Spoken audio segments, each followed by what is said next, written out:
дуруд тамошобинони гиромӣ, нашри навбатии барномаи иттилоотии ахбори радиои Тоҷикистон аст. пешниҳоди шумо.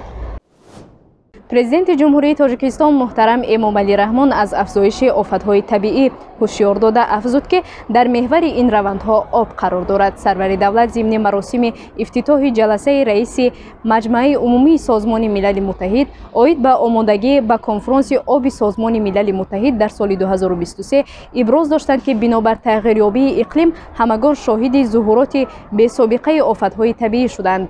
Сарвари давлат аз гармӣ дар Аврупо, сӯхтори бешазорҳо, хушкшавии дарёҳо ва норасоии об зикр намуда афзуданд ки қисмати ҷануби сайёра зери таъсири селу обхезиҳои харобиовар қарор гирифт. мутаассифона ин равандҳо чандин сол аст ки идома доранд ва таъсири онҳо сол то сол фарогиру шадид мегардад, таъкид намуданд роҳбари давлат. ба гуфтаи президенти кишвар муҳтарам Эмомалӣ Раҳмон, меҳвари ин равандҳоро об ҳамчун асоси ҳаёти инсоният ва василаи муҳими таъмин намудани рушди устувор ташкил медиҳад. ҳамзамон сарвари давлат кишварҳои ҷаҳонро ба ҳамкории судманд дар ин масоил даъват намуда изҳор дошт ки об метавонад ҷонибҳои гуногунро аз минтақаҳои болообу поёноб, кӯҳсору водӣ, кишварҳои пешрафта, рӯ ба тараққӣ, камтараққӣ ва дигарон ба ҳам оварад. дирӯз дар шаҳри Бусан дар ҳошияи сафари корӣ мулоқоти вазирони корҳои хориҷии ҷумҳурии Тоҷикистон ва ҷумҳурии Корея Сироҷиддин Муҳриддин ва Пак Ҷин баргузор шуд.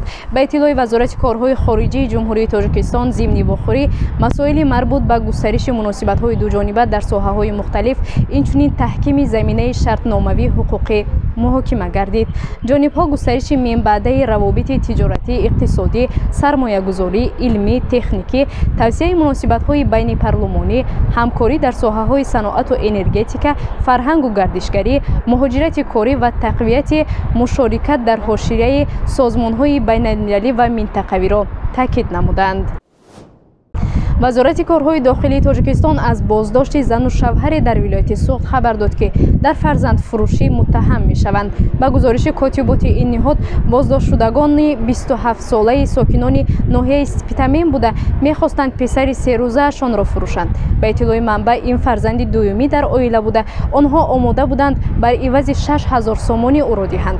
кормандони милиса ки ин қазияро пайгирӣ доштанд, ин ҷуфтро баъд аз харидор, сокини ноҳияи Ҷаббор Расулов, гирифтани маблағ дастгир карданд. зимни бозпурсӣ модар гуфтааст ки бо шавҳараш қасди ҷудо шуданро дошт ва бинобар шароит надоштанд хост тифлро фурӯшад. дар ҳоли ҳозир тибқи иттилои вазорати корҳои дохилӣ, аз рӯи ҳодиса бо моддаи 167 кодекси ҷиноятии ҷумҳурии Тоҷикистон нисбати онҳо парвандаи ҷиноӣ оғоз шудааст. мақомот мегӯяд дар соли равон ин дуюмин ҳолат аст ки милисаи ноҳияи Бобоҷон Ғафуров аз чунин ҳолат пешгирӣ мекунад. дар рафти гузарондани чорабиниҳои оперативӣ, кормандони шуъбаи вазорати корҳои дохилӣ дар ноҳияи Ҷаббор Расулов боз як далели фарзандфурӯширо ошкор намуданд. дар соли равон ин дуюмин ҳолат аст ки милитсияи ноҳияи Ҷаббор Расулов даст кашидан аз тарбия ва фарзандро ба мисли молу ашё савдо кардани волидайнро ошкор менамояд. хурдсоли ба фурӯш гузошта навзоди серӯзаи ҷинсаш мард буда, падару модар истиқоматкунандагони 27-солаи ҷамоати деҳоти Куруши ноҳияи Спитамен бо маслиҳати пешакӣ бар ивази 6000 сомонӣ маблағи пулӣ омода буданд навзодро аз муҳаббати худ маҳрум созанд. РЕН-ТВ аз боздошти 29 нафар муҳоҷир аз ҷониби мақомоти полиси Россия хабар додааст. ба иттилои манбаъ, шоми 24 октябр дар шаҳри Москав муноқишаи гурӯҳии муҳоҷирон дар як сохтмон сар задааст. онҳо ба полис сабаби муноқишаро муносибатҳои хусуматомез гуфтанд.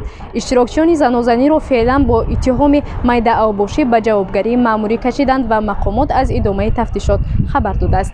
дар ин занозанӣ касе ҷароҳати вазнин набардоштааст. маврид ба зикр аст ки ин муноқиша дар ҳоле рух дода ки мақомоти Русия барои иштироки муҳоҷирон дар муноқишаҳои гурӯҳӣ ҷазои сахтро пешбинӣ намудааст. чиркинтарин одами ҷаҳон дар синни 94-солагӣ вафот кард. дар ин бора хабаргузории ИРНА иттилоъ медиҳад. бино ба иттилои манбаъ, ин мард маъруф бо номи Омуҳоҷӣ тӯли 60 сол бо об ва собун худашро шустушӯ накарда буд ва пас аз як моҳи шустушӯ аз олам даргузашт. гуфта мешавад, Омуҳоҷӣ бинобар сабаби тарс доштан аз гирифторшавӣ ба беморӣ шустушӯ намекард. ӯ дар як кулбаи хурдакак дар деҳаи Дегаи Эрон зиндагӣ мекард. партовҳои аз роҳ ҷамъ кардаашро мехӯрд ва дар як ҷои пур аз хоку лой мехобид. сокинони маҳаллӣ дили ӯро барои шустушӯ кардан ёфтанд, вале маълум мешавад, тозагӣ ба ӯ таъсири манфӣ расонида боиси марги Омуҳоҷӣ гардид. ин охирин хабар дар ин нашр буд. То нашрҳои минбаъда шоду пирӯз бошед.